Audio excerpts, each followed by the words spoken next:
Hi kids, we're back again, and this time we're going to talk about fun things to do with photography. So I'd like to talk about some historical processes and then some odd things you can do with photography, and maybe in another video we'll demonstrate some others if there's a need to do that. So the first thing that is fun to do in photography is to tone your prints, and there's a good historical reason why people have toned their prints. One was to preserve the print for longevity, and the other was to change its color.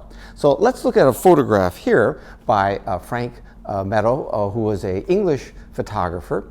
And in this genre scene, we see what looks like a farmer and perhaps talking to his wife, and they're just having a casual conversation. They're both kind of handsome figures, even though they're elderly, which happens to all of us at some point. And you'll notice it has kind of a reddish tone. And that's because the photographer used selenium toner, one of two toners I'm going to mention today, that will not only preserve the surface of the photograph by putting a thin layer of selenium metal on the surface. And it also changes the color. You can go from sort of a deep red, as this photograph is, to a very subtle shades of tonality, where it's just a hint of sort of a cool color in the blacks. Now, the photographer that did that the best, I think, was Ansel Adams. And let's look at his Moonrise over Hernandez, New Mexico. I recently saw a group of 75 of Ansel Adams' photographs down in Winona. It was a great, beautiful show. And as I walked around and looked at the 16 by 20 prints, I realized that one thing you cannot see in a slideshow like this, on your monitor, or even in books, is the subtle tonality of a slightly selenium toned print. So that was what Ansel Adams did. He did it not only to preserve the longevity of the print, but also to enrich the tones by making the blacks a little blacker, separating the mid-tones, not touching the highlights at all. And he used a high dilution of selenium toner, so he didn't mix it very strong. Another of Ansel Adams' techniques that I've tried also, it can be seen in this photograph. I have two negatives here, both from up north. I call it Tom's truck, and it didn't run, but it looked very picturesque. So the top photograph shows the negative that has just been processed normally. The bottom negative shows a use of selenium toner on the negative. It increases the contrast. In this case, it makes the whites whiter. So when you do it to the negative, it makes the whites whiter, and then it gives it more contrast. So I just wanted you to see the difference between the two. Now, another use of toners is to change the color. And we saw this in the Frank Sutcliffe Meadows photograph. But then here's a photograph of my son before he got his hair cut. And he's sitting on his motorcycle, and it's just a straight print. And I thought, oh, this is kind of nice. This is sort of pictorial. So I decided I'd run it through a toner that you can still get today called a sepia toner, and Kodak used to make it, now somebody else makes it, and then there's another brand of toner called Berg's toner. In this photograph here, I simply run it through the solution and give it this kind of a nice brown tone. I think it enhances the foliage and his shirt. So here's a photograph that I took over in Spain in 1981, and then a couple years later, in the middle of the night, I woke up and I realized that there was something that I could do to this photograph that would be fun. It's a photograph of two people from 1940s, and I knew them in the late 50s when I was over there. And so I realized that since they were old and the photographs were old, I would try and make the photographs look old. But what I wanted to do was use one of the toners, the sepia toner, that has two chemicals. It has a bleach to bleach the print. It sort of opens up the pores of the silver gelatin, and then you put it into the toner, and the toner actually makes it look brown. But you could also just bleach the print. So I realized what I could do is I didn't have to tone the entire photograph. What I could do is mask off areas that would not get the toner. So then what I did is I took simple rubber cement I took rubber cement and spread it on the areas of the wall, and then you don't even have to let the rubber cement dry, but you have to do it carefully so it covers, and then maybe even do it twice, and then I put it into the bleach, and then into the toner, and then voila, the photographs of the two people turned brown. And then I rubbed off the rubber cement and then washed the print. So the result is sort of a dual tone. You've got the original tonality of the photograph, which is the wall. It's kind of a blue neutral color, and then you've got the warm color of the husband and wife team. Now, I had the same idea when another friend of mine, an elderly, actually he was a friend of my mother's, so he was kind of elderly, and he grew up in this little town out in North Dakota, and there's nothing left in the town except the church that you see in the background, and even that's kind of gone.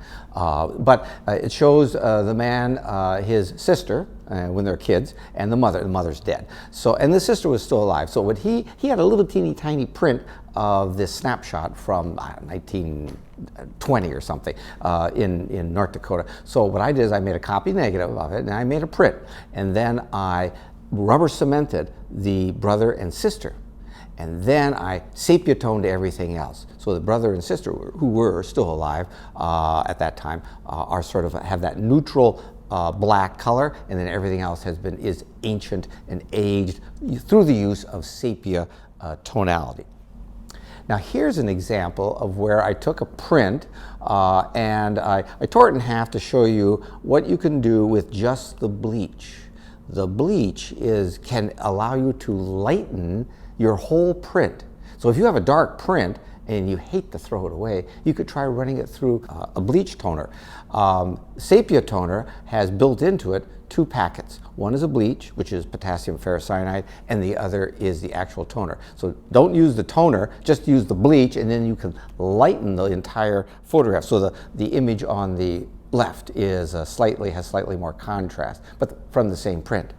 A photographer named Eugene Smith in the 40s and 50s worked for Life magazine, and one of his techniques was to lighten areas of the print using a little brush and bleach or potassium ferrocyanide. So here's a student example where a photograph of a butterfly, and then they bleach just the butterfly to lighten it a little bit. And here's one of Eugene Smith's most famous photographs. It's from a Spanish village that was published in the middle 1950s in Life magazine. And if you notice, the woman that is closest to the deceased, at sort of the bottom of the apex there, as the line runs down, you'll notice you can barely see her eyes. And the reason you can see her eyes is because Eugene Smith used a little brush and a little bleach to lighten that area. Otherwise, it would have been too dark. And here's another one from Pittsburgh, from a series called Pittsburgh, and this is called The Devil Goggles, and it shows a guy working in the steel industry. And what Eugene Smith did is he took a little of that bleach and he went around the edges of the goggles to lighten it. Now, that would be real difficult to do in conventional photography where you're not using any of these toners or bleaches. Easy to do in digital photography, but much more difficult to do in conventional photography. So that's why guys like Eugene Smith did selective bleaching in areas of their print. And here's one of my examples. This is from Leith, North Dakota. The reason I go out to North Dakota a lot is because my grandmother lived out there for many years. So in Little Leith, North Dakota is a wonderful cemetery. This figure is still there on the cross, although there's parts missing. I think it's a hand or a foot or something. So, but this was done back in the 70s. And what I did is I used the selective bleaching. I rubber cemented everything, all the landscape, except for the figure. And the figure would have been as dark as the sky had I not done that. And then I just bleached the figure and then rubbed off all the rubber cement, and voila, there you have it, a finished piece. So another fun thing to do with photography is called solarization. It's also known as the Sabatier effect. And it was photographer Man Ray back in the 1920s that sort of made this an aesthetic, an art form. And very simply, you take your photograph, You make a print, and then as it's developing in the developer, you cut the developer, you pull it out of the developer, bring it back to the enlarger, flash it with white light, or maybe you have a light bulb over the tray of developer. You can just turn that on for a second, flash the paper with white light. It freaks out the tonalities. It makes whites turn black and blacks turn white. And so if you get it really nice, it's a remarkable feat. Looks just beautiful. However, it's kind of unique. It's virtually impossible to repeat it. So luckily we're in the digital age. If you get a good solarized print, you can always scan it and then make multiple copies. Anyway, so here's my son when he was quite young. This is his home alone look, and it's just a conventional print. And then what I did is I made a second print. I developed very shortly and then brought it back to the enlarger and flashed it with a little bit of light. And as you can see, it reverses the light tonality and the dark tonalities, and it kind of gives it a silvery gray quality. The little lines forming around his hand are called Mackie lines. And that when you solarize a print, you'll get white lines. Man Ray solarized his negatives, and so you develop them halfway, then turn on the light and freak out the film, and then and what he got are little black lines around his figures. Now I did another solarized print, and this time I gave it a little longer white exposure of just a pure white light, and in doing that I got a little more contrast out of it. So solarization is almost worth another lecture in itself, but basically what really works well, solarization, is a high contrast negative, high contrast paper, old developer, like old Dectol that's been sitting around for a while and you hate to throw it away because you're cheap. You use that for solarization. You can also buy a product called Solanol, which is a special, that's kind of pricey, 12 or 15 bucks. It gives you a quart of developer and allows you to get some pretty flawless solarized prints, easy to do. Here's an example of a student's work, and she got a beautiful solarized print. However, it didn't have enough contrast, so we rephotographed the image, the solarized print, and then when we developed the film, we boosted up the contrast a little to give it a greater liveliness between the whites and the blacks. Here's now an example of a student in our studio, our modest little studio here, and what the student has done is did a series where she took a photograph and then she sepia toned it, like in this image here, and then here is a solarized print of the same subject using the same negative, and then here is sepia toned and solarization. So she really went to town with this subject, got some really nice examples, which all is kind of hard to do. And then here a person brought in their sister, and this is from a number of years ago, and I guess Soviet Union was big, the wall was coming down, and she had an old Soviet Union hat, and then she put jacks in her eyes, and she's got a ball in her mouth. I'm not sure what the symbolism of this is, but I'm sure that you can write in and tell me what it means. And then here's the solarized version of that, which gives it kind of a cutting edge feel, wouldn't you agree? And then here's another student's work, and this is from an assignment called Commonly Seen, Seen Uncommonly. And I tell students, go out and photograph things that you see all around, but make it look special. So he photographed these nails, and then he solarized the nails. And I thought that was a nice job. Here's kind of shows you some of the unusual solarizations you can get. The chances of getting something like this, where the little girl looks solarized, but the background looks completely normal, is most remote. So it was really wonderful that the person was able to get that and preserved it here with this slide. Now, another fun thing that you can do in photography is hand color. So here's my brother-in-law and my wife's sister before they broke up, and I used green food dye for the hands and colored pencils for the faces and for the hat and for the blue in the snow. So I used a mixture of different markings, either pencils. You can also buy Marshall oils. And of course you could use food dye, and I've seen people use coffee and tea to color their paper. Here's just a very subtle use of a little bit of hand coloring in this Christmas tree, and in the reflected lights there's a little bit of color, and here the student is using the highlighters that we often use to mark our books, just a little bit to give it sort of a pastel feel. Now here's a student, Kathy Burry, I remember her. She did a great job on this scene here. It almost looks like an old National Geographic photograph. She used oils and she made, make it look like a color photograph in a way, which is really what the original hand coloring was all about. Because back in the 40s and the 50s, you would go to a portrait studio, they'd make a black and white print, and then they would hand color it because it was easier than doing color for many studios. And then here's one of my students from a couple years ago, Derek was his name, and he was a skateboard fanatic, and he was very proud of the fact that every bone in his legs had been broken at least once or twice. He had pins, right? But he was just loved to leap in the air. So here he took kind of a mundane photograph of a white sky and him leaping in the air, and then he added a towering inferno Hollywood style using all sorts of inks and pastels and oils and things like that. Kelly Povo is a Minnesota artist, and she's done a number of different styles and works, but one of her selling things, you can buy her postcards in Minnesota select stores, boutiques, and that is she'll hand color her photograph postcards and then have them reproduced. So hand coloring, I think, is a fun topic. One word of advice on hand coloring, always use matte paper.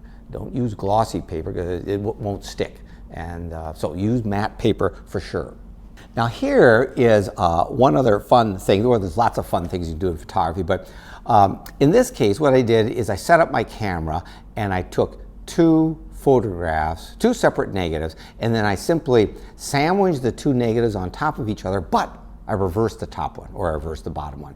So in a way you've got the same statement but flipped over. So it makes a visual photograph of absolute symmetry, and kind of fun and maybe even a little scary to do. So I'm using big film, but you can do that with your 35mm film. Just put the camera on a tripod and make sure that you take two photographs, same exposure, and then if you separate them enough, then you'll always have a film base around it so that it's easy to flip it over and still sandwich the two images together.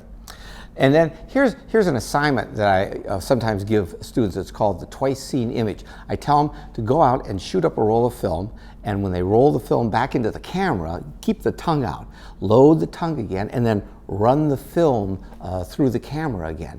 And this student did it in a more meticulous way. She went out and very specifically photographed a nature scene, and then she brought her boyfriend into our little modest studio, turned off all the lights, set up a light on the figure, locked the door so nobody would come in because he was bare naked, and then she photographed him. So you have two images on the same piece of film.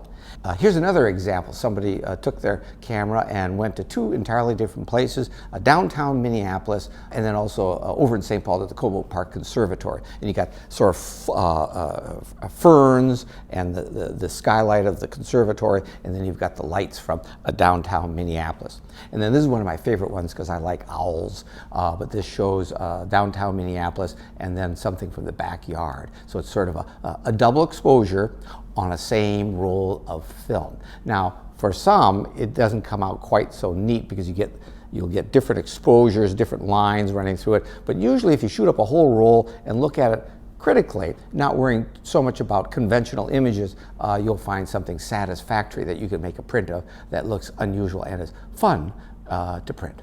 So kids, that concludes my short lecture on fun things to do with photography. If you have any questions, you can always leave your comments and we will get back to you post haste.